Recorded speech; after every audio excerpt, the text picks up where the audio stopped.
سبحانك لا علم لنا إلا ما علمتنا إنك أنت العليم الحكيم. أما بعد.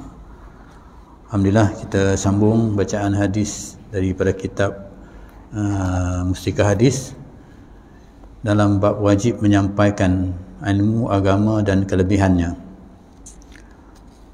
Hadis yang ke-28 pada malam ini.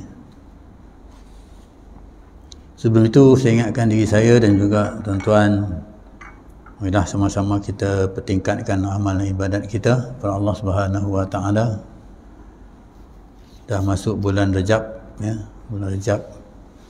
Jadi kita sentiasa berdoa, Allahumma barik lana fi Rejab wa Sya'ban wa balighna Ramadan. Minta Allah beri keberkatan kepada kita dalam bulan Rejab dan bulan Sya'ban dan seterusnya lah, supaya kita sampai kepada bulan Ramadan. Jadi doa itu bukan hanya sekadar doa saja. Doa itu maksudnya kita beramal, ya. Doa supaya kita ni dapat beramal di bulan Rejab ini, ya, sebaik-baik amal seperti mana sampailah kepada bulan Ramadan, di mana bulan Ramadan itu bulan yang agung, ya, bulan yang mana amalan kita dilipat gandakan oleh Allah Subhanahu wa taala. Jadi amalan tu banyaklah, sembahyang sunat, sembahyang kita katakan baca Quran, ya, amal-amal yang lainlah, sedekah, ya, dan sebagainya. Baik, kita masuk hadis yang ke-28. Hadisnya berbunyi an Abdullah bin Amr radhiyallahu anhuma anin Nabi sallallahu alaihi wasallam qala ballighu anni walau ayah wa hadithu an bani Israila wala haraja wa man kadzaba alayya muta'ammidan falyatabawwa maq'adahu minan nar. Rawahu al-Bukhari wa Tirmizi. Terjemahan hadis dari Abdullah bin Amr radhiyallahu anhuma, dari Nabi sallallahu alaihi wasallam, sabdanya, sampaikanlah apa yang kamu dapat dari aku walau satu ayat sekalipun. Nabi pesan. Dan ceritakanlah apa yang sampai kepada kamu dari hal Bani Israel. Yang kedua, dan ada pada itu, ya, dan dalam pada itu tidak ada salahnya kalau kamu tidak ceritakan. Dan ingatlah, sesiapa yang berdusta terhadapku dengan sengaja, maka hendaklah dia menyediakan tempatnya dalam neraka. Jadi maksud hadis ini, ringkasnya kita boleh faham. Yang pertama, Nabi kata, sampaikanlah daripada aku walaupun satu ayat sekalipun. Maksudnya apa yang Nabi sampaikan kepada kita, kita kena sampaikan kepada orang lain, walaupun satu ayat, walaupun sikit, ya, satu ayat. Kemudian yang kedua, Nabi kata, ceritakanlah apa yang sampai kepada kamu dari hal Bani Israel. Apa yang kita dapat tahu daripada Nabi tentang Bani Israel, ataupun daripada Al-Quran, ya, tentang kisah-kisah Bani Israel dalam Al-Quran. Dan dalam hal ini dia kata, kalau tak ada, maknanya kalau tak sampaikan pun, maksudnya kalau kamu tidak menceritakan pun, maknanya tak menjadi satu kesalahan lah, ya, tak menjadi satu kesalahan. Dan ingatlah, sesiapa yang berdusta, yang ketiga, terhadapku dengan sengaja, maka hendaklah dia menyediakan tempatnya dalam neraka. Itu ingatan Nabi kepada kita. Jangan dustakan apa yang Nabi sampaikan. Tak boleh kita dustakan Nabi. Maka Nabi kata, kalau mendustakan dia, maka tempat orang yang mendustakan Nabi itu dalam neraka. Tiga isu yang digambarkan dalam hadis ini. Isu pertama berkenaan dengan ilmu agama, walaupun sedikit kita kena sampaikan. Ya, wajib. Istilahnya wajib di sini. Maksudnya bila sebut baligh, bila Nabi kata balighu anni walau ayah, maknanya wajib, hukumnya wajib. Wajib kita menyampaikan. Jadi dalam hadis sebelum ini kita tahu bahawa soal menyampaikan ni bukan hanya kepada orang-orang yang tertentu sahaja. Maksudnya siapa yang dapat tahu tentang apa yang disampaikan oleh Nabi kepada kita melalui hadis yang kita baca ini ke, ataupun Al-Quran yang kita baca, ya, ataupun kita dengar daripada pengajian-pengajian dan sebagainya, maka kita wajib sampaikan kepada mereka yang, ya, yang wajib kita sampaikan, ya. Jadi kepada mereka yang wajib kita sampaikan, iaitu orang yang di bawah tanggungan kita lah. Isteri kita, ya, itu orang yang wajib kita sampaikan. Balighu anni wala ayah. Misalnya Nabi kata aqimus solah, dirikan solat, kan? Itu daripada Nabi. Aqimus solah berdasarkan ayat Al-Quran, ya. Jadi kita kena bagi tahu kepada orang yang wajib kita beritahu kepada orang yang di bawah tanggungan kita, iaitu isteri kita wajib solat, anak kita wajib solat, ya. Mungkin juga jiran kita, ya, juga kita wajib sampaikan. Soal dia nak buat tak buat itu soal yang kedua, tapi wajib kita menyampaikan. Ya, bila sebut wajib ni, satu benda yang bila kita buat pasti akan mendapat ganjaran pahala daripada Allah Subhanahu wa Ta'ala. Itu persoalan wajib. Kemudian kisah yang kedua, isu yang kedua, iaitu sebelum itu kita masuk kepada huraian, ya, kita beri kepada huraian sebelum itu. Huraiannya soal menyampaikan agama. Dia kata dalam kitab ini, ilmu agama tidak harus sama sekali disembunyikan. Tak boleh kita sembunyikan, hanya tak menyampaikan. Bahkan tiap-tiap seorang yang mengetahuinya wajib menyampaikan kepada orang yang belum mengetahuinya, walaupun ilmu itu hanya satu ayat dari Al-Quran. Wajib kita menyampaikan. Lebih-lebih kepada orang yang wajib kita menyampaikan, itu orang yang di bawah tanggungan kita, ya. Atau satu hadis, satu ayat Quran, hadis macam qul huwallahu ahad, satu ayat Al-Quran, satu ayat qul huwallahu ahad, beritahu qul huwallahu ahad, ya. Itu satu, walaupun satu ayat qul huwallahu ahad, kita wajib menyampaikan. Mungkin kita dengar satu ayat tu agak, qul huwallahu ahad, katakanlah Allah itu satu. Bila kita sampaikan ayat itu, mungkin dengan ayat itu mengubah dia daripada, ya, menyembah yang lain, dia menyembah Allah yang satu. Itu. Jadi nilainya sangat tinggi.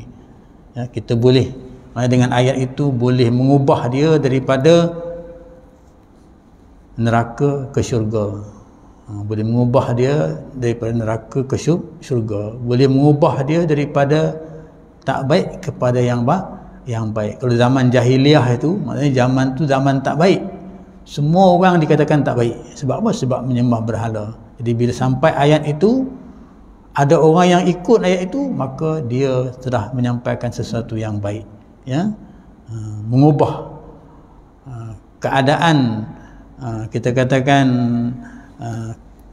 keburukan yang dilakukan kepada kebaikan. Ataupun satu hadis, dia katakan satu hadis, macam hadis yang kita baca inilah, balighu anni walau ayah, cukuplah, ya, sampaikan walaupun satu ayat, ya, satu hadis, ya.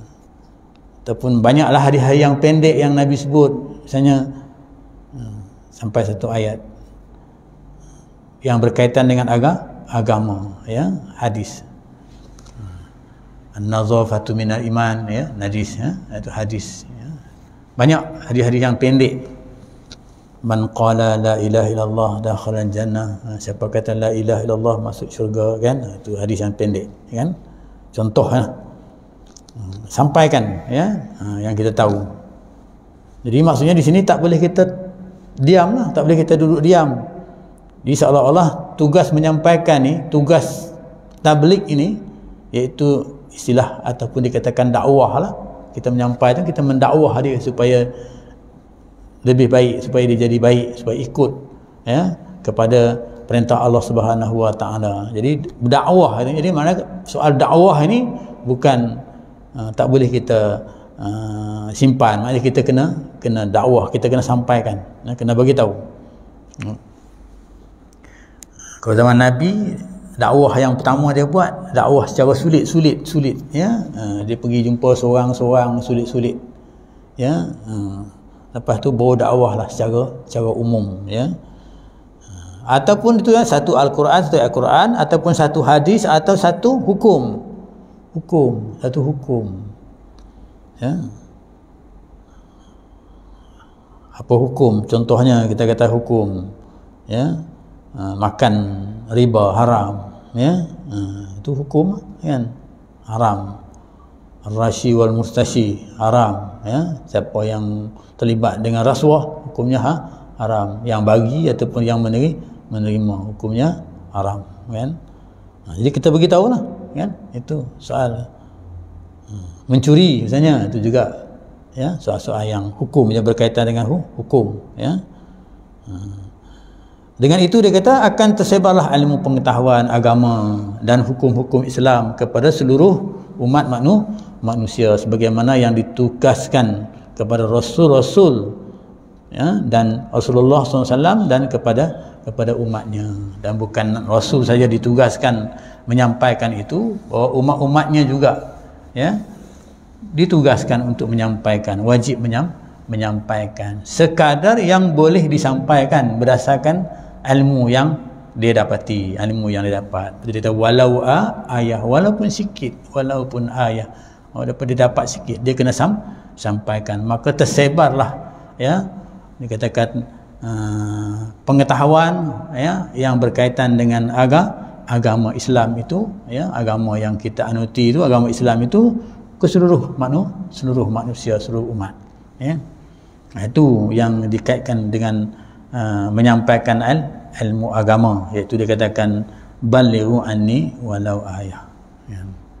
Yang berkaitan dengan agama lah, ya, hukum-hukum yang berkaitan yang disebutkan tadi, iaitu tentang Al-Quran. Ajar Al-Quran pun juga sebagai satu balighu anni ayah, kita ajar satu Al-Quran, ya, satu Al-Quran. Sebab nilai Al-Quran tu sangat tinggi, ya. Zaman Rasulullah dulu, orang nak kahwin, dia tak ada duit nak bayar mahar ataupun nak bayar mas kahwin, ya. Jadi dengan satu ayat, dia ajar satu ayat, ya, maka nilai itu, dia boleh sebagai mahar untuk dia boleh berkahwin, ya. Daripada kedudukan yang haram tak boleh kahwin itu boleh halal, ya, dengan sebab satu ayat yang diajarkan, nilai ayat itu, ya. Itu dikatakan balighu, sampaikan satu ayat. Kita pun kadang-kadang kalau kita ambil lagi keseluruhan kita, ada anak kita pergi semayang nak, itu pun balighu anni walau ayah, kan. Jangan mencuri nak, kan, kita kata begitu, balighu anni ayah. Baik, itu suruhan-suruhan yang diperintahkan oleh Allah Subhanahu Wa Taala, kan. Pergi belajar nak, kan, menuntut ilmu, itu juga sebagai satu seruan, maknanya sebagai satu baligh, menyampaikan sebab talabul ilmi itu fardhatun, tuntut ilmu itu adalah wajib, kan. Anak pergi belajar nak, kan, kita katakan itu sebagai baligh walau ayah, bahkan satu banyak lagi lah, kan, kalau kita nak kaitkan, ya, yang berkaitan dengan syariat, berkaitan dengan kehidupan kita sebagai orang Islam yang berdasarkan kepada rukun iman dan rukun Islam. Kalau apa yang tercatat dalam rukun iman dan rukun Islam itu wajib kita menyampaikan, ya, wajib kita menyampaikan. Bila kita menyampaikan itu, maksudnya dia merupakan sebagai satu amal ibadat, iaitu dakwah lah, da'i, ya, da'i, orang yang berdakwah. Jadi kalau kita ambil kesimpulan begitulah, kita faham begitu secara lebih meluas lagi lah. Bukan hanya sekadar kita katakan menyampaikan ilmu Al-Quran, menyampaikan mengajar orang baca Quran, ataupun mengajar orang hadis, ya, ataupun mengajar orang tentang hukum, ya. Kita pun bila kita menyampaikan itu, kita mengajar orang itu tentang hukum itu. Baik, itu isu yang pertama. Kemudian isu yang kedua dalam hadis ini dia katakan kisah Bani Israel boleh diceritakan. Di kisah Bani Israel ni di dalam Al-Quran, ya, mungkin daripada sirah-sirah, ya, hadis-hadis Nabi SAW, ya, kita boleh ceritakan kisah-kisah Bani Israel. Yang disebutkan ni. Jadi apa kisahnya? Jadi kisah-kisah Bani Israel tidak salah diceritakan, tak salah kita nak ceritakan. Asalkan kisah-kisah itu tidak diyakini dustanya. Kadang-kadang ada juga kisah-kisah yang Israiliyat, dia kata. Israiliyat ni benda yang macam kita katakan cerita hantuah pula. Kita pun tak tahu betul ke tak betul hantuah ni. Kita tak tahu kan. Dia kata cerita macam tu lah. Cerita hikayat, kata begitu. Jadi Bani Israel pun ada juga cerita-cerita yang macam ni. Ya, cerita-cerita yang macam itu kan.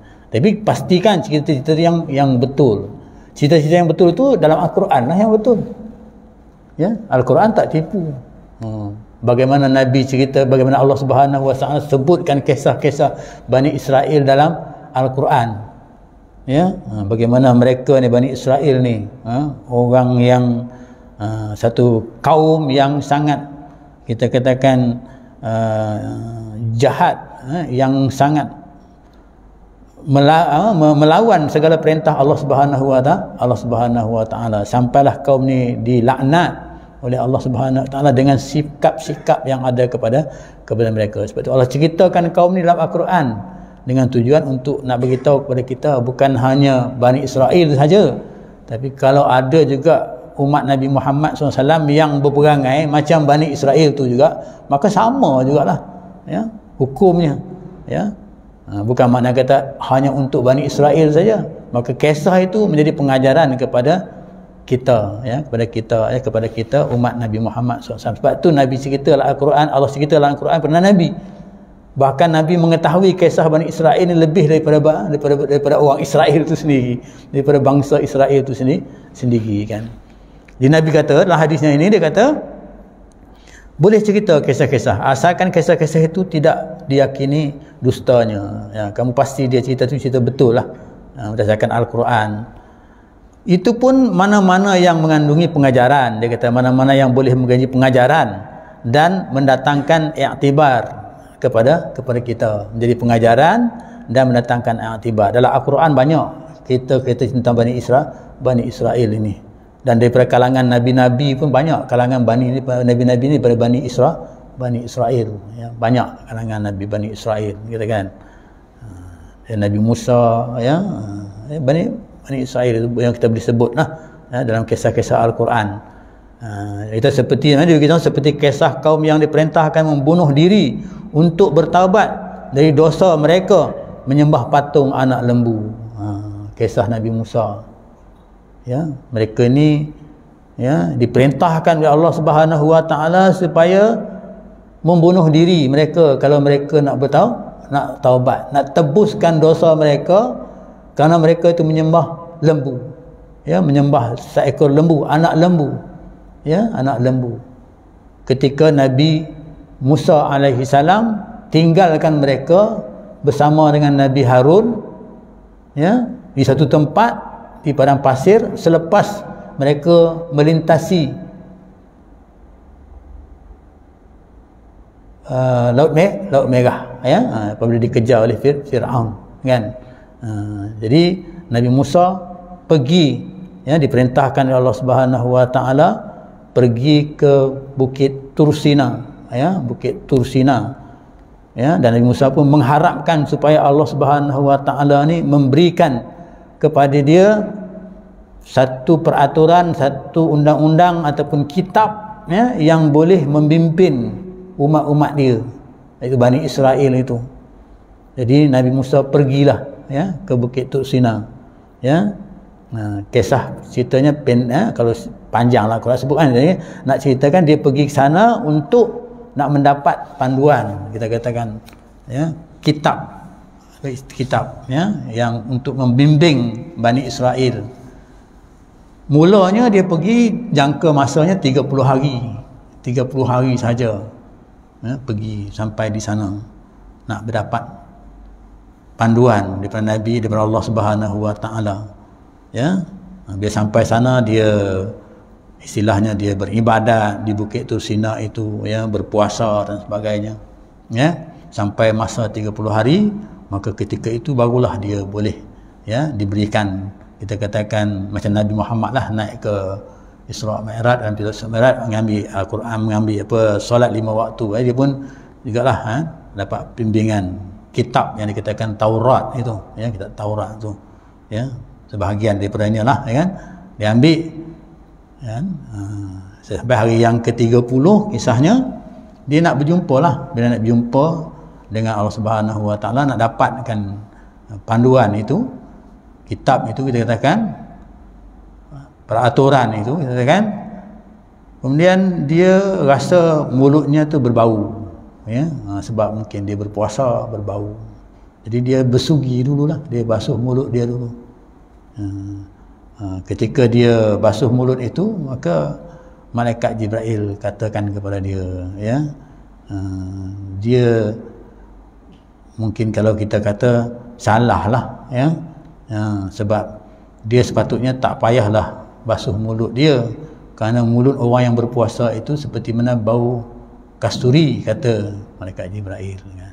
Atas sebab itu ya, maka dia kena tunggu lagi 10 hari. Tunggu lagi 10 hari kan. Maka jadilah 40 hari. Jadi masa 10 hari itulah dia dah janji dah dengan umat-umat yang ditinggalkan dengan Nabi Harun tu ya, dengan dia kata bila sampai 10 hari itu dah tak balik, maka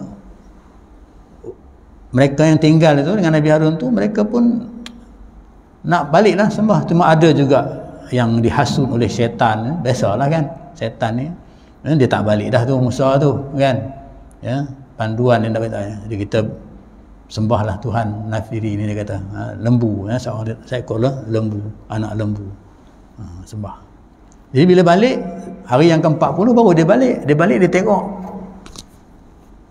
dah sembah lah ya, mereka tu dah sembah selain daripada Allah yang mereka mengakui ya, mereka sembah lembu, anak lembu tadi kan. Jadi marahlah Nabi Musa ni kepada Harun, contohnya macam kita, kenapa kau tak jaga dia orang ni, contohnya begitulah bahasa kita kan. Tapi Nabi Harun kata dia dah bagi nasihat dah, mereka berada di kalangan mereka ni yang kita katakan seorang yang jadi ketua ni, mereka dia inilah yang buat hal yang macam ini kan. Jadi mereka ni berdosa lah, mereka berdosa. Jadi ketika itu maka dikatakanlah kepada mereka, bila berdosa mereka ni kena bertaubat ya, untuk nak sucikan daripada dosa mereka ya. Ada daripada kalangan mereka itu yang kita katakan ejek-ejek lah ya, tentang taubat ni macam mana sebagainya kan, ejek-ejek ya. Sedangkan mereka tu kalau disuruh taubat pun kan tak mau lah, kita katakan sikap mereka itu kan. Tapi ada juga kalangan mereka yang nak mensucikan diri mereka daripada dosa itu ya, kesalahan itu, selepas dibagi tahu oleh Nabi Musa kepada mereka. Jadi akhirnya Allah perintahlah kepada mereka supaya mereka ni boleh bertaubat. Tapi bertaubat, cara mereka nak bertaubat itu ialah dengan mereka membunuh diri mereka sendiri, bunuh diri mereka sendiri ya, bunuh diri mereka sendiri, barulah yang mereka bertaubat. Itu cara bertaubat orang-orang Bani Israel dalam zaman Nabi Musa alaihi salam. Ramailah, beribu-ribu lah mereka yang nak membersihkan diri daripada mereka dosa. Mereka ni pergi ke Bukit Tursina dan sampai di sana ya, yang berlaku suasana kabus yang tebal, kita katakan, yang tak nampak daripada kalangan mereka. Jadi berlakulah ada kisah menceritakan ni, mungkin kisah Israiliyat, tak pastilah, ceritakan bahawa kisah-kisah Anbiya ni, kita kan cerita kisah Anbiya dalam kitab kisah Anbiya kitab tua mengatakan mereka ni berbunuhlah antara mereka, kan, bunuh diri kan antara mereka, kan, taubat. Jadi kita umat Nabi Muhammad tak adalah taubat tu macam tu, kan. Maknanya taubat Bani Israel tu terus mati, kan. Elok juga mati kan, lepas tu masuk syurga lah, sebab taubat diterima oleh Allah SWT, kan. Kita boleh bertaubat masa kita hidup ni, tak payah kita bunuh diri, maksudnya kita bertaubat lah, seperti yang disebut dalam Al-Quran, dalam tentang taubat nasuha, wa tubu ilallahi taubatan nasuha. Dalam Al-Quran disebut, ya ayyuhallazina amanu tubu ilallahi taubatan nasuha, wahai orang-orang yang beriman, ya, bertaubatlah kamu dengan taubat nasuha, mudah, ya, tak payah kita nak kata nak bunuh diri, tak payah, ya. Kita hanya adalah 4 syarat untuk kita nak bertaubat nasuha itu, ya. Kita berjanji dengan diri kita pasti kesalahan yang kita lakukan, kita berjanji dengan diri kita, ya, kemudian kita berazam tak nak melakukan lagi kesalahan yang kita lakukan itu, dan kita menyesal, kan, dengan apa yang telah kita lakukan itu, taubat dengan ulang lagi lah, itu mudah, kan. Kalau cerita orang Kristian pula, mungkin dia nak tebus dosa dia pergi kat gereja, dia bayar kepada padri, kan. Dia bayar kepada padri, ya. Kata dia ada berdosa, dia bunuh orang gini, maka padri kata okeylah, dia bayarlah dengan padri, kan, gitu, kan. Jadi ini kisah Bani Israel lah, kisah yang dimaksudkan. Jadi boleh bagi pengajaran kepada kita, kalau buat perbandingan kepada pengajaran kepada kita bahawa kita ni antara umat yang terbaik lah, maksudnya kita disuruh taubat dengan mudah, tak susah, tak sampai bunuh diri pun, kan. Begitu senang sangat. Kalau ikut syariat ni, kita nak bertaubat ni senang sangat, nak dengan tak nak saja umat Nabi Muhammad ni untuk bertaubat. Jadi kita banding begitu, kita banding begitu, kita nampaklah bahawa keistimewaan kita ini sebagai hamba Allah Subhanahu Taala daripada kalangan umat Nabi Muhammad sallallahu alaihi wasallam, ya, hebat, kan. Kalau kita buat perbandingan daripada cerita ini, kita buat perbandingan itu, kan. Dan dia kata lagi, kisah kaum yang telah diubah keadaan mereka. Ini Israeliat dia, cerita kita ke Bani Israel juga. Jadi kisah yang pertama. Kisah yang kedua, kalau kita nak ceritakan juga pun boleh, tak ada masalah, untuk jadi pengajaran kepada. Kisah kaum yang telah diubah keadaan mereka kepada keadaan monyet dan babi, kerana kesalahan mereka melanggar perintah dengan melakukan tipu helah. Ini juga ada kisah Bani Israel juga. Sekumpulan Bani Israel duduk di sebuah tempat berhampiran dengan laut, ya, dan kerja mereka ini mancing, boleh kita katakan menangkap ikan macam nelayan, kita menangkap ikan, ya. Kira Bani Israel ni, ya, kitab Taurat ni menyebutkan bahawa dalam masa seminggu tu kita ada hari yang mana kita kena beribadat. Kalau kita ni hari Jumaat tu hari yang dikhususkan untuk kita beribadat, yang dikatakan solat berjemaat.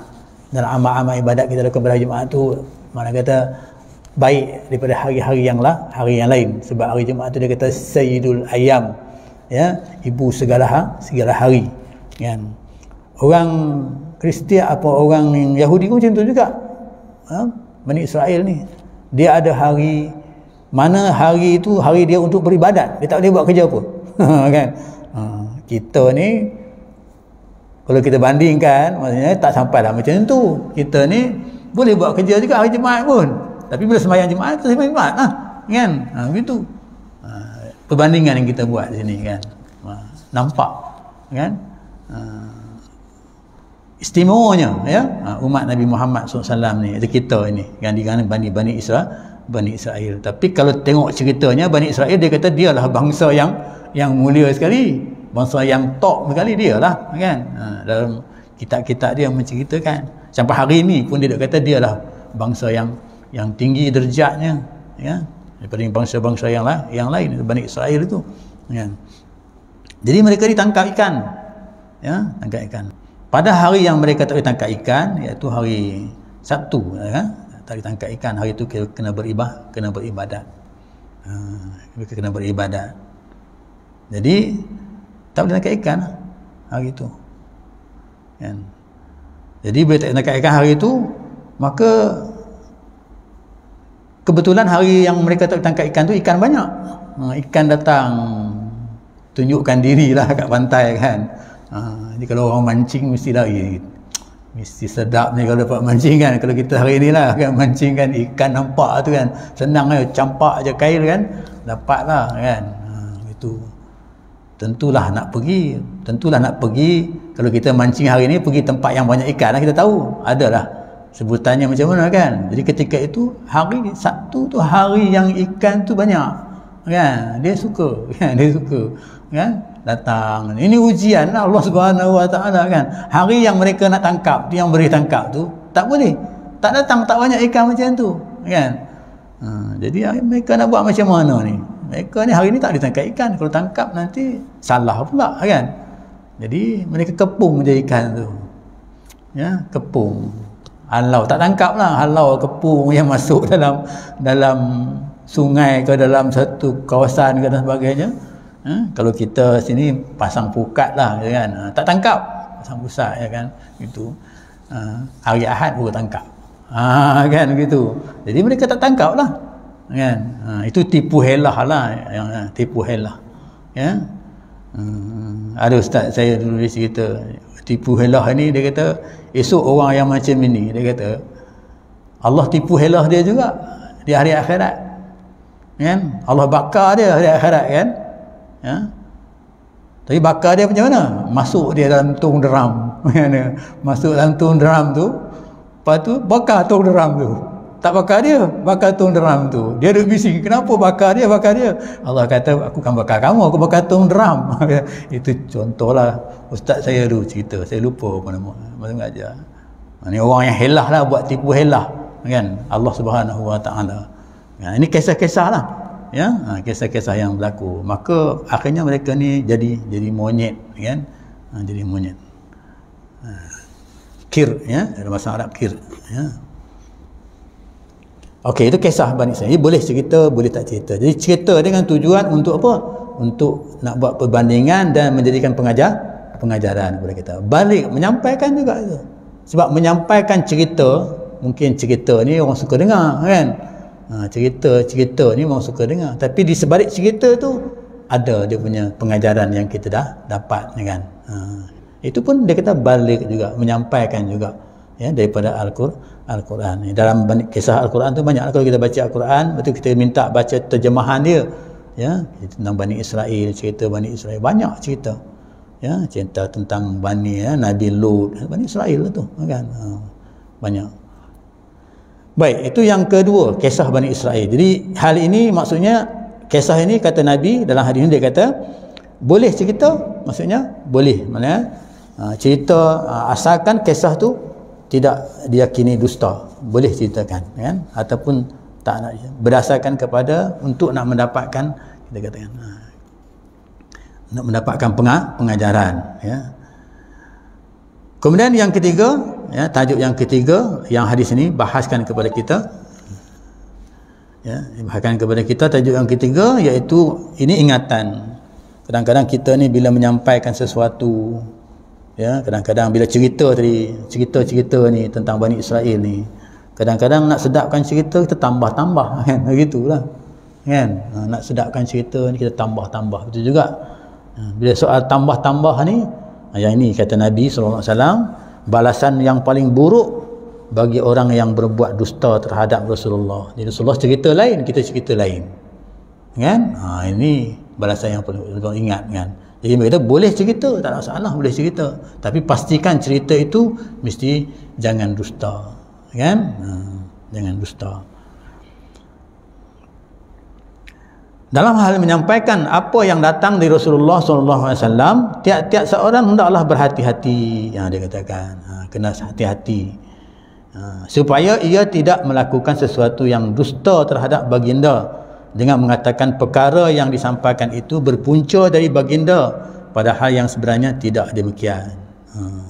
Dia katakan ini disandarkan kepada hadis Nabi SAW. Nabi kata, tapi kan Nabi tak kata macam tu. Dia katakan ini bahaya lah kan. Sebab itu dalam persoalan-persoalan untuk yang Allah kata menyampaikan ini, yang Nabi kata menyampaikan ini, sampaikan yang benar. Maksudnya jangan sampaikan yang salah. Maksudnya istilahnya sini sampai balighu anni walau ayah, dari Nabi itu pasti benar, tapi akan jadi salah bila kita salah menyampaikan, ada tokok tambahnya dan sebagainya kan. Jadi berhati-hati dalam hal ini ya. Supaya ia tidak melakukan sesuatu yang dusta terhadap baginda, dia kata ya, dengan mengatakan perkara yang disampaikan itu berpunca dari baginda sallallahu alaihi wasallam. Memperkatakan sesuatu yang dusta terhadap baginda amat buruk. Dusta sangat buruk kesannya kepada ajaran dan hukum-hukum Allah Subhanahu wa taala yang dibawa oleh baginda. Jadi kesannya sangat buruklah kepada Rasulullah, dan juga kesannya kepada agama itu sendiri ya. Agama itu sendiri, bukan ya, kadang-kadang orang yang membawa agama itu sendiri yang merosakkan agama itu. Kenapa? Karena yang disampaikan itu maksudnya tak seperti mana yang disebut oleh Rasulullah sallallahu alaihi wasallam. Ini sebagai satu liability lah kepada ajaran Allah Subhanahu wa taala, sebagai satu perkara yang menjadi teruk lah kita katakan. Oleh itu dia kata siapa yang sengaja melakukan perkara yang demikian, maka berhaklah ia menerima azab, seksa yang dijanjikan oleh Allah Subhanahu wa taala dalam hadis ini. Jadi Allah janji dan Nabi janjilah hadis, siapa yang buat begitu dia berhak untuk menerima azab daripada Allah Subhanahu wa taala. Nabi tegaskan ya.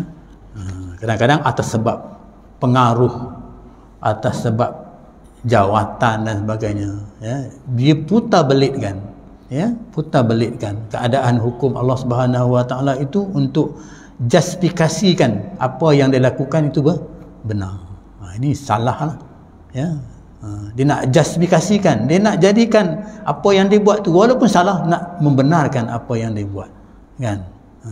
Dia pusinglah macam-macam ya, kaedahnya dengan tujuan untuk jadi benda itu kalau haram boleh mungkin jadi harus, mungkin boleh jadi halal, kan begitu keadaan dia.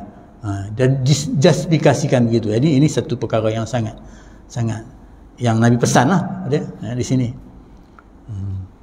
Al-Abi, ahli hadis yang terkenal, sebagai akhirnya pensyarah kitab Sahih Muslim, mengingatkan dengan berkata perkara yang hampir kepada dusta atau yang berupa dusta ialah memperkatakan kalimah-kalimah dalam hadis Nabi dengan sebutan yang salah.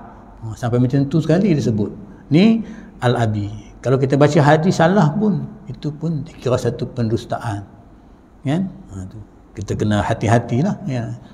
Maka sebab itu orang yang menyampaikan itu maksudnya memang pahala bagi orang yang besar ya, tapi keadaan itu akan menjadi sukar bagi dia. Maksudnya kita kena pastikan yang alim, maksudnya pasti kita tu dalam bab hadis sebelum ni kita menceritakan alim, muallim ya, orang yang berilmu, kemudian orang yang mendengar ilmu, orang yang belajar ya, kemudian kena kedudukan yang macam itu kan.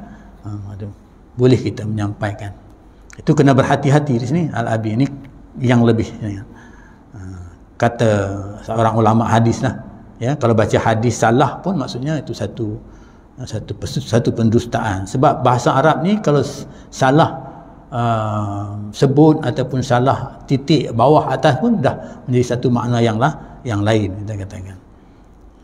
Dia kata yang tidak menurut kaedah bahasa Arab sebutan itu. Oleh itu dia kata maka tiap-tiap seorang yang beriman hendaklah berjaga-jaga dengan bersungguh-sungguh mengenai hal yang tersebut. Demikianlah juga diperingatkan oleh Imam An-Nawawi pun serupa juga diingatkan begitu ya, dalam hal ini ingatkan. Al-Aba berkata juga, dia kata hadis itu sebagai bukti tentang apa yang dikatakan oleh Imam Nawawi dalam hal ini ialah apa yang telah disalinkan oleh Ibnu Salah dari Asma yang pernah mengatakan bahawa perkara yang sangat dibimbangkannya terhadap seorang penuntut ilmu hadis, orang yang belajar hadis, apabila dia tidak mengetahui ilmu bahasa Arab. Kadang-kadang dia tak tahu ilmu bahasa Arab Ya, jadi mari kita kena baca hadis ni, kita kena belajar sikit bahasa Arab. Bila pergi Al-Quran contohnya bahasa Arab, akan termasuk dalam orang-orang yang dimaksudkan oleh Nabi SAW. Jadi asas ini maksudnya mestilah daripada bahasa Arab. Ya, mungkin dari segi bahasa Arab, lajahnya dan bagaimana baca Quran itu bahasa Arab.